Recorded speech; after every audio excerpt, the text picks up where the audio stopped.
Ce à quoi vous résistez persiste. C'est une vérité ancienne qui ressemble à une malédiction lorsque vous avez affaire à une personne toxique. On vous a probablement dit que la solution à votre problème est simple. Vous entendez des conseils comme « couper les ponts »,« éloignez-vous » ou « fixez simplement de meilleures limites ». Mais si c'était si simple, vous l'auriez déjà fait et vous vous sentiriez libre. La réalité est beaucoup plus compliquée et bien plus frustrante.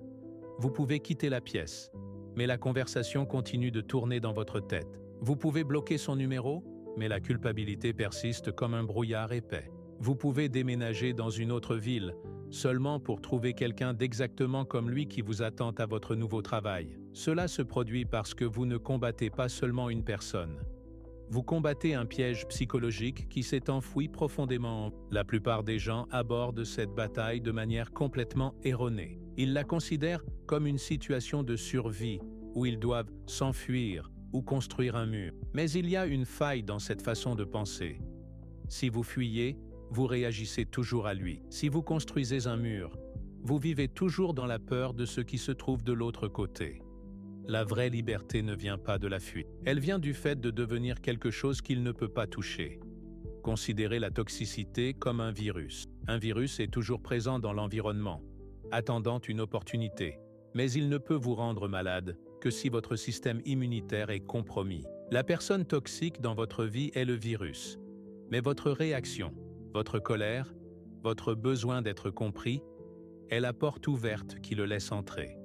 Nous allons examiner cela à travers une lentille plus profonde, une lentille qui va au-delà des conseils relationnels standards. Nous devons comprendre les mécanismes de la raison pour laquelle cela se produit et pourquoi vous vous sentez piégé. Carl Jung, l'un des plus grands esprits de la psychologie, nous a enseigné que le monde que nous voyons est souvent un miroir de notre propre état interne. Cela ne signifie pas que vous êtes à blâmer pour son comportement. Cela signifie que la clé pour l'arrêter se trouve à l'intérieur de vous, et non en le changeant. Vous avez essayé de changer le reflet dans le miroir sans vous changer vous-même, et c'est pourquoi vous êtes épuisé.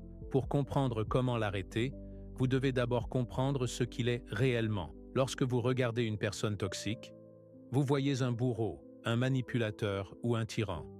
Mais sous ce masque, il y a quelque chose de beaucoup plus primitif à l'œuvre. En termes psychologiques, ces individus sont coupés de leur propre source d'énergie. Ce sont des vases vides. Ils ne génèrent pas leur propre estime de soi, leur propre paix ou leur propre stabilité. Ils sont structurellement incapables de le faire. Parce qu'ils sont vides, ils doivent se nourrir. Ils sont comme des parasites psychologiques qui ont besoin d'un hôte pour survivre. C'est là que vous intervenez. Vous êtes la batterie. Chaque fois que vous vous mettez en colère, chaque fois que vous vous défendez, chaque fois que vous essayez d'expliquer pourquoi il vous a blessé, vous lui donnez de l'énergie. Vous nourrissez la chose même qui vous détruit. C'est une transaction. Il vous provoque, vous réagissez, et il se sent puissant. C'est aussi simple que cela.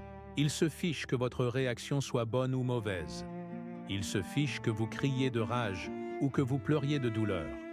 Pour lui, tout est du carburant.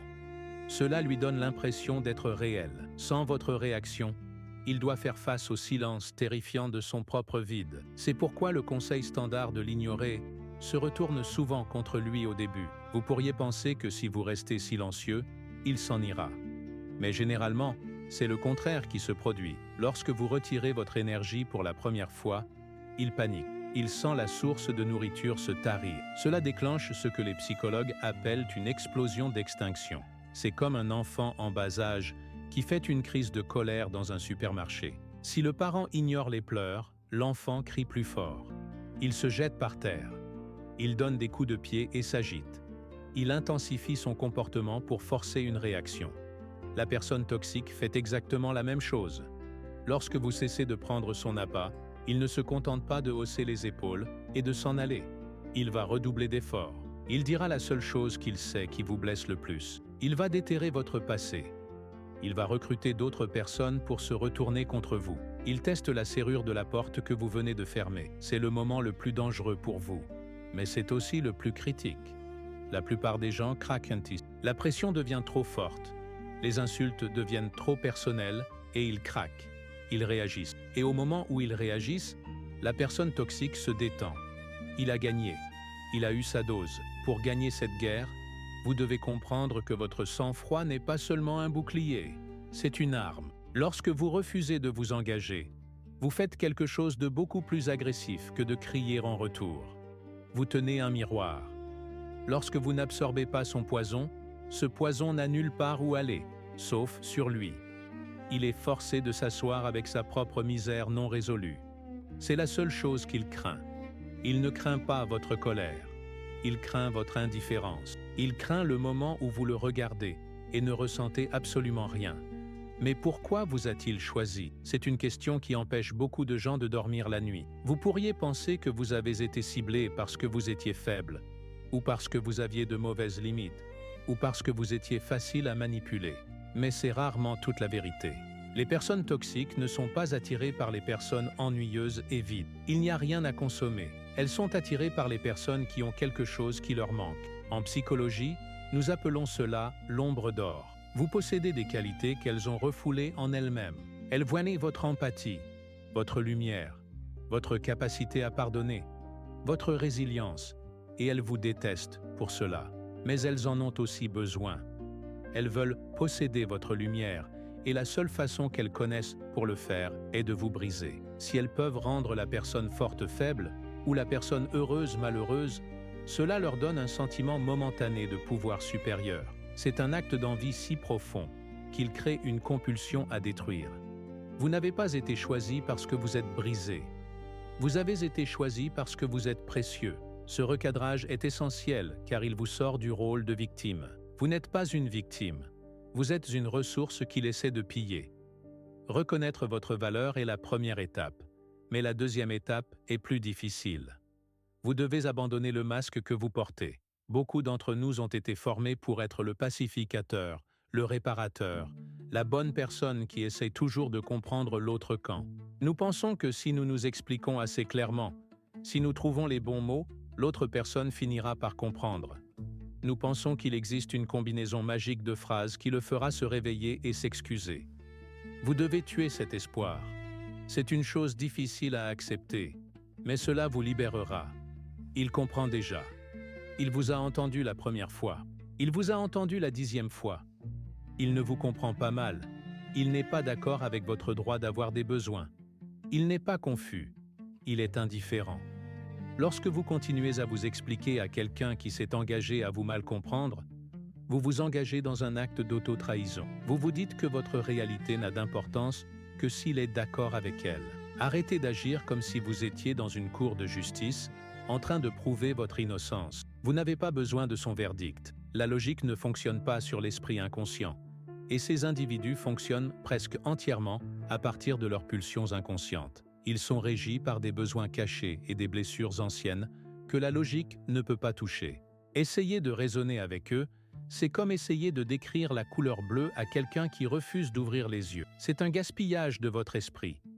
Lorsque vous cessez de vous expliquer, vous le dépouillez de son pouvoir. Vous devenez comme un rocher gris, inintéressant, inamovible et impénétrable. C'est là que le véritable changement se produit. Il ne s'agit plus de ce qu'il vous fait, mais de ce que vous construisez en vous-même.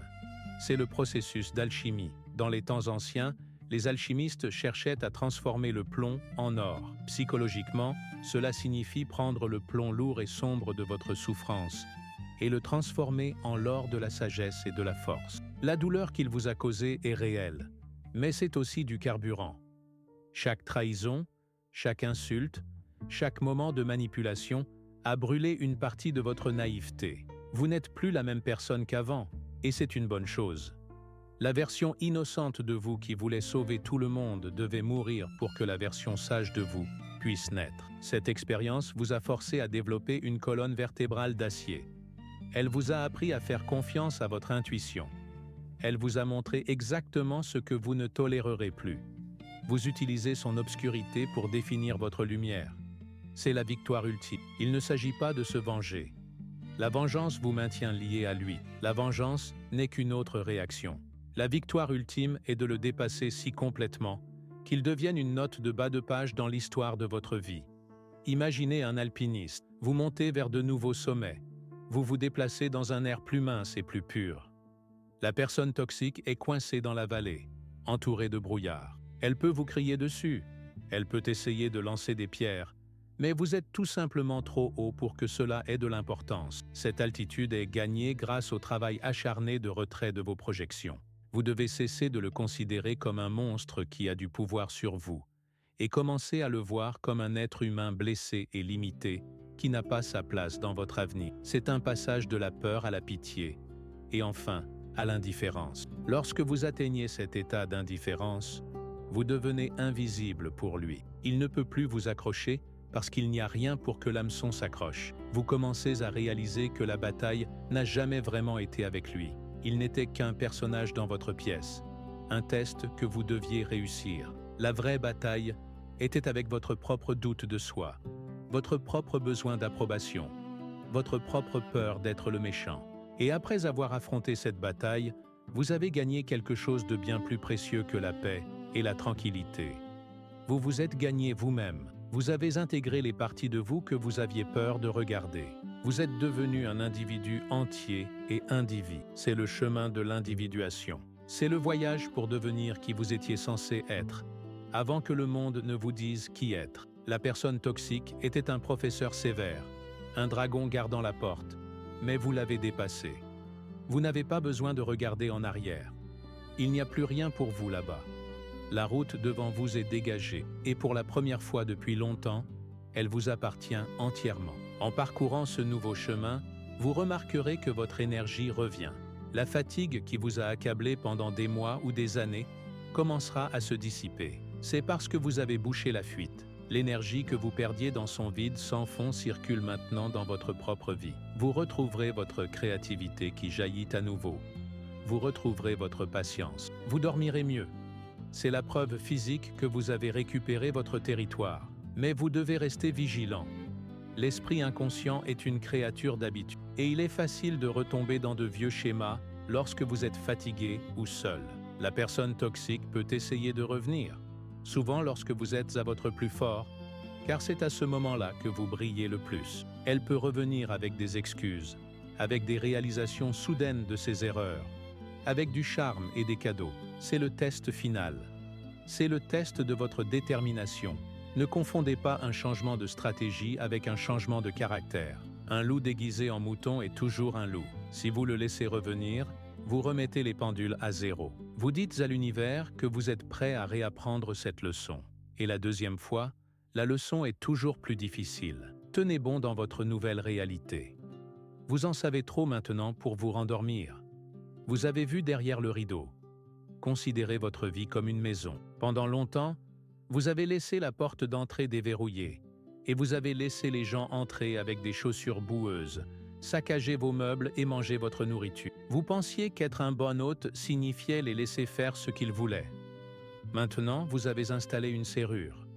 Vous avez construit une porte. Vous décidez qui entre et qui reste dehors. Ce n'est pas de la cruauté.